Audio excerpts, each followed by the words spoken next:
अस्सलाम वालेकुम स्टूडेंट्स। आज हम मौज़ूआत मुतालिया उसको पढ़ने लगे हैं। उसमें जो पांचवा टॉपिक है आपका तहारत और जिस्मानी सफाई।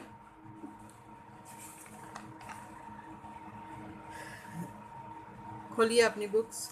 सफ़ा नंबर 67। इस्लाम एक मुकम्मल ज़ाब्ता हयात और दीन फितरत है।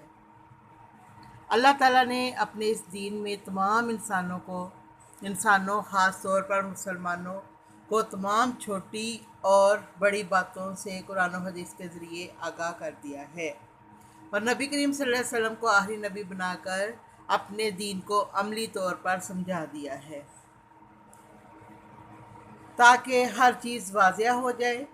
चुनाचे तहारत और पाकीज़गी के बुनियादी असूल बताकर सिर्फ़ एक आयत कुरानी और एक हदीस पर इक्तफ़ा किया जा सकता है। यानी जो अल्लाह ताला ने और नबी सल्लल्लाहु अलैहि वसल्लम ने बताया है, यानी अल्लाह ताला का फरमान है व सयाबा का फ़ताहिर व रुजज़ा फ़हजुर, अपने कपड़ों को पाक रख और नापाकी से दूर रहे। ये इस एक आयत में सारे जो है तहारत का मफ़हूम इसमें आ जाता है। और नबी करीम सल्लल्लाहु अलैहि वसल्लम का फरमान है, आप सल्लल्लाहु अलैहि वसल्लम का इरशाद है, अत-तहूरु शत्रुल ईमान, तहारत और पाकीज़गी ईमान का हिस्सा है। इसमें भी तहारत के मुकम्मल जो है मफ़हूम वो वाज़िया हो जाता है। यानी एक आयत कुरानी और एक हदीस से तहारत का मफ़हूम जो है वो मुकम्मल तौर पर वाज़िया हो जाता है। ये शार्ट आंसर में इस तरह भी पूछा जाता है कि तहारत के बारे में एक आयत लिखिए, यानी इसका मफ़हूम वाज़िया कीजिए। तो फिर आपने ये आयत लिखनी है। अगर हदीस आ जाए तो फिर आपने ये हदीस लिखनी है। शार्ट आंसर में ये इस तरह आयत और हदीस वो देते हैं।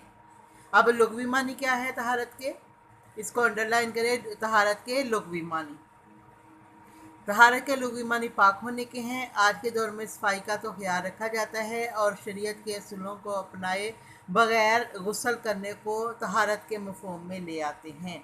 यानी जो आम गुस्ल होता है उसको तहारत के मफ़हूम में ले आते हैं, हालांकि तहारत का शरई मफ़हूम बिल्कुल मुख्तलिफ है और शरीयत के बताए हुए असूलों और इसकी शराइत के मुताबिक सफाई ना की जाए तो तहारत नहीं होगी और तहारत के ना होने की वजह से कोई इबादत कबूल ना होगी। यानी जो शरीयत ने जो बताया है, जो तरीके बताए हैं, जो असूल बताए हैं, उनको अपना कर जो तहारत हासिल की जाती है वही सही तहारत है।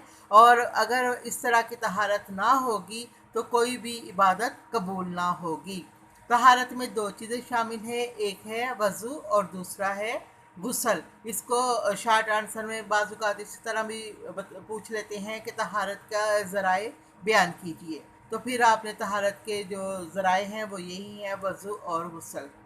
नमाज से पहले वज़ू करना लाजमी है बशर्ते कि जिस्म और लिबास पाक हो। यानी अगर आप नमाज़ पढ़ने लगे हैं तो उसके से पहले वज़ू करना ज़रूरी है और इस शर्त ये है कि जिस्म और लिबास आपका पाक हो। अगर जिस्म और लिबास पाक नहीं तो वज़ू से पहले गुस्ल करना लाजमी है और लिबास को पाक करना भी लाजमी है। यानी इस बात की आपको पता होना चाहिए कि अगर कपड़े गुस्ल है, जिस्म पाक है, कपड़े पाक हैं तो फिर वो नमाज की तरफ वो जा सकता है। और फिर ये है वज़ू के फ़राइज़, ये अलग से शॉर्ट आंसर आता है।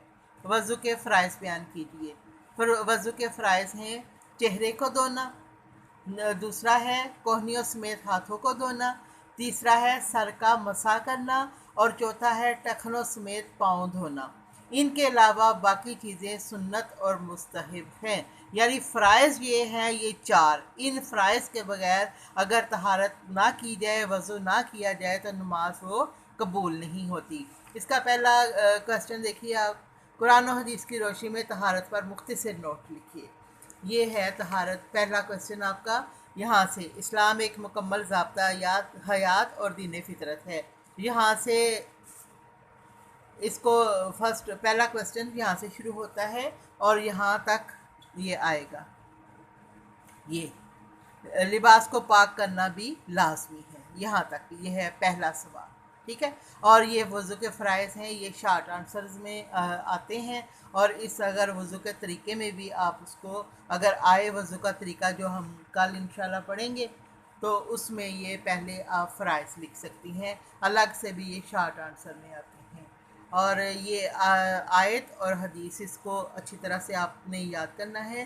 اور یہ کوسچن جو ہے اس میں ہے طہارت کے لغوی اور اصطلاحی معنی، ادھر ہیڈنگ لکھیں، اور ادھر ہیڈنگ لکھیں دین فطرت کا اصول۔ یہ دین فطرت کا اصول، ادھر ایک ہیڈنگ لکھیے گا کوسچن شروع کرنے سے پہلے، اور نیچے طہارت کے لغوی اور اصطلاحی معنی ہیڈنگ لکھ کے پھر یہ لکھیے گا۔ یہاں تک پہلا سوال، اس کو کاپیوں پہ لکھیے گا اور یاد کیجیے گا۔ اللہ حافظ۔